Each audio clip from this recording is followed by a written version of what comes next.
السلام عليكم ورحمة الله وبركاته. نحمده ونصلي على رسوله الكريم، أما بعد، فأعوذ بالله من الشيطان الرجيم. بسم الله الرحمن الرحيم. وما خلقت الجن والإنس إلا ليعبدون. صدق الله العلي العظيم. وقال النبي صلى الله عليه وسلم: الصلاة عماد الدين، أو كما قال النبي صلى الله عليه وسلم. قال رب اشرح لي صدري ويسر لي أمري واحلل عقدة من لساني يفقه قولي. اللهم صل على محمد في أول كلامنا، اللهم صل على محمد في أوسط كلامنا، اللهم صل على محمد في آخر كلامنا.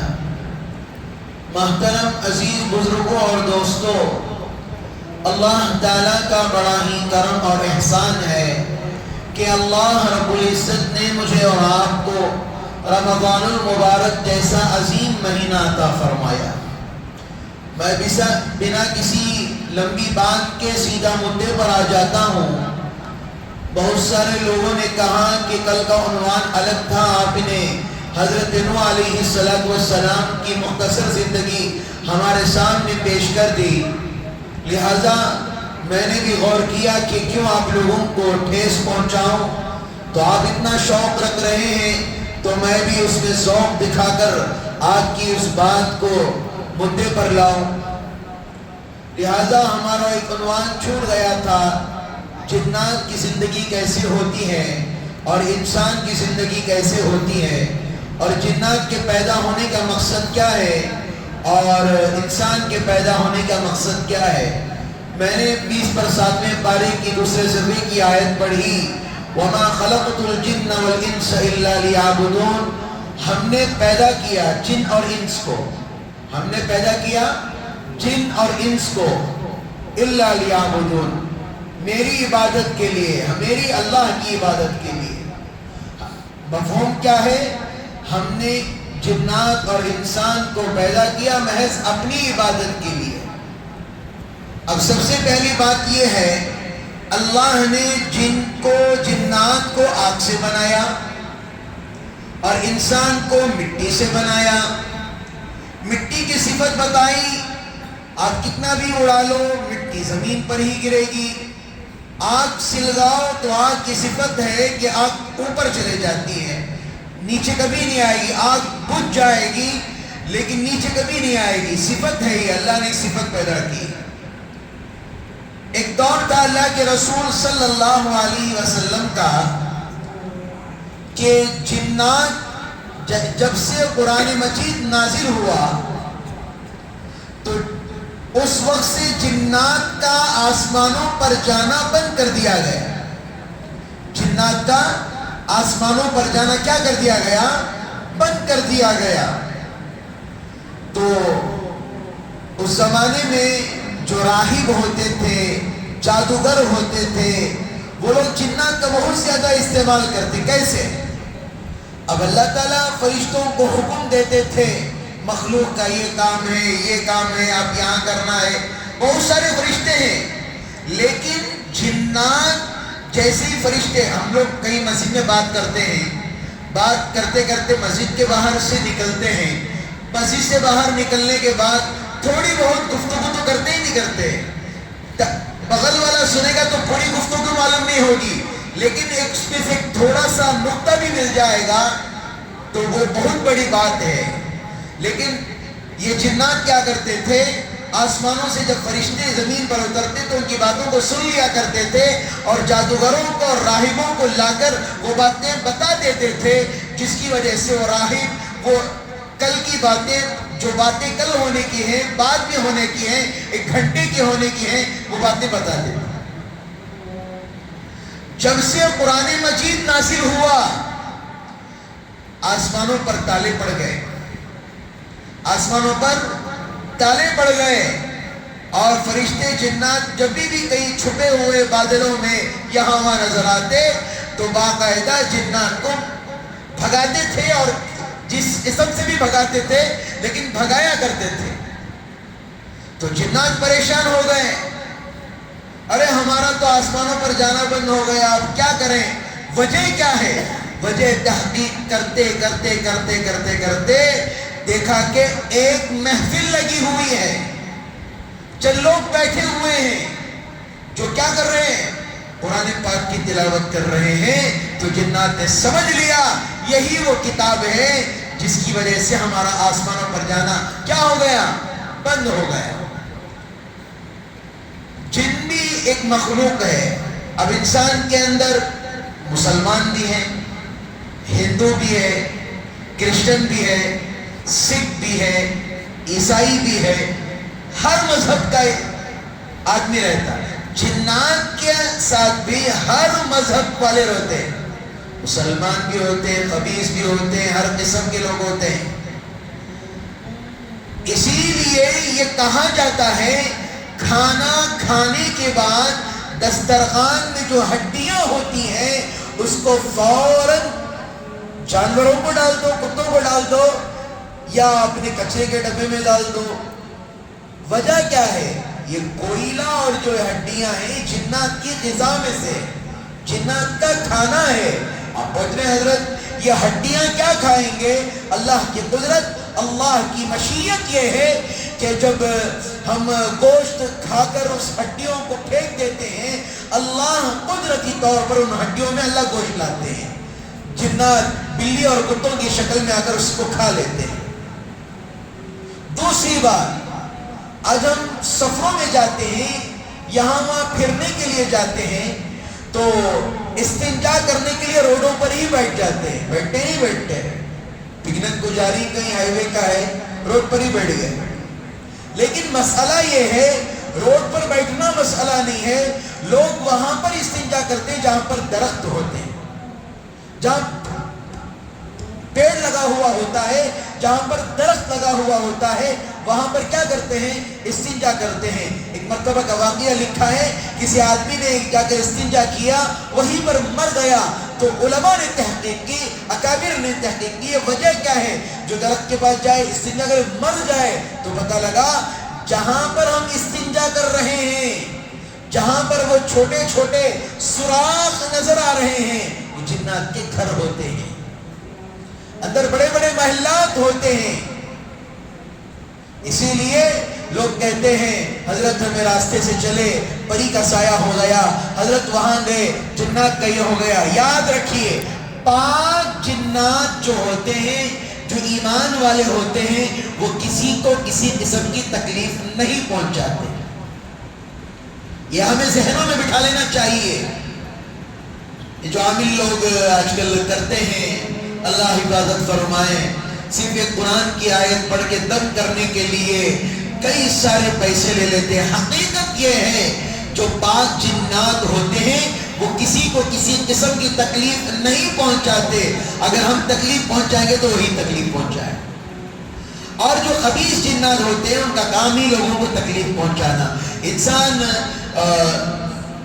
بے وضو رہے گا تو اس کے اوپر فوراً اثر کریں گے، انسان گناہگار ہوگا فوراً اثر کریں گے، انسان اللہ کے گھروں سے دور ہو کر بازاروں کی طرف چمک دھمک کی طرف لگے گا تو فوراً شکار کریں گے۔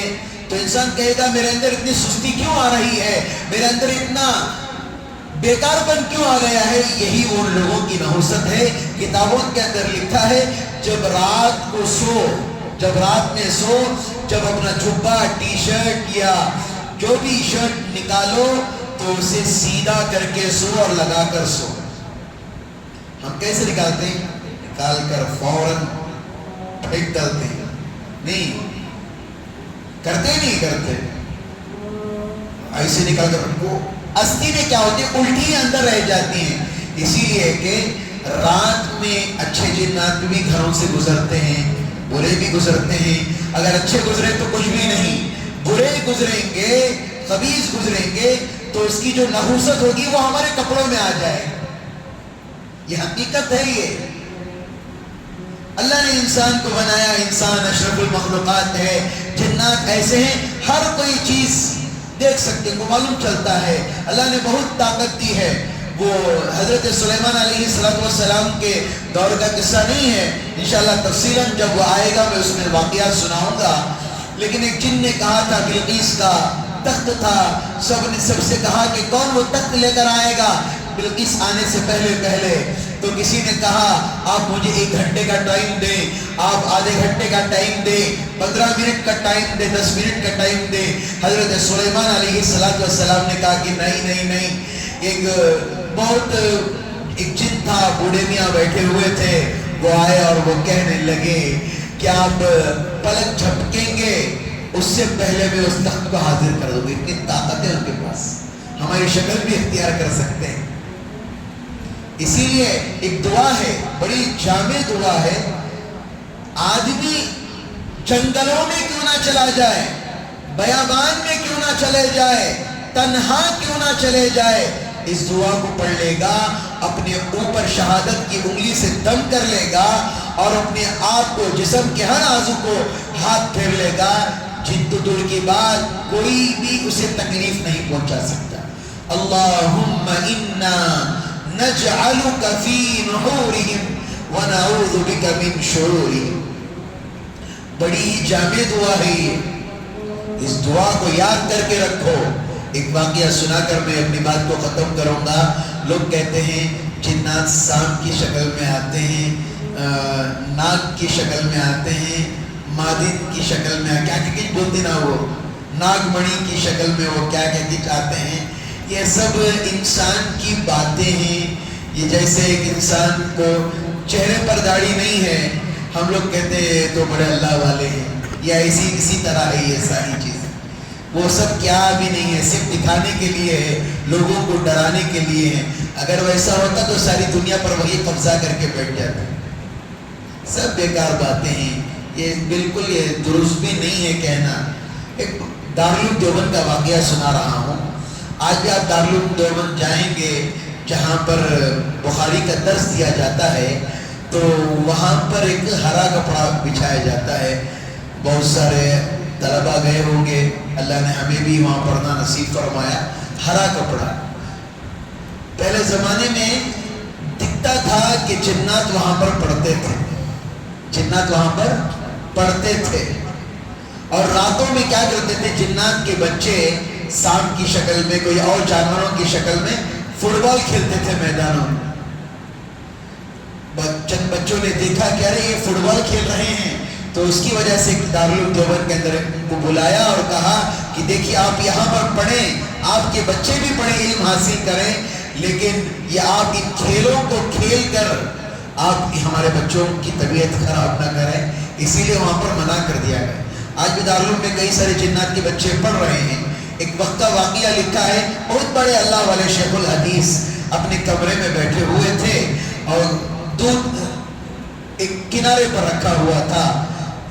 سانپ بچے کی شکل میں چھوٹا سانپ آیا اور اس نے دودھ کیا کر لیا، پی لیا۔ اس نے دودھ کیا کیا، پی لیا۔ پینے کے بعد حکم کیا ہے، کوئی جانور کسی کو تکلیف دے تو کیا حکم ہے، مارنے کا حکم ہے نہیں۔ کوئی تکلیف دے تو جانور کو مارنے کا حکم ہے نہیں، چھوڑو تکلیف دے دینا اللہ کی مخلوق کا تو تمہیں اللہ کو پیارے ہو جائے نہیں۔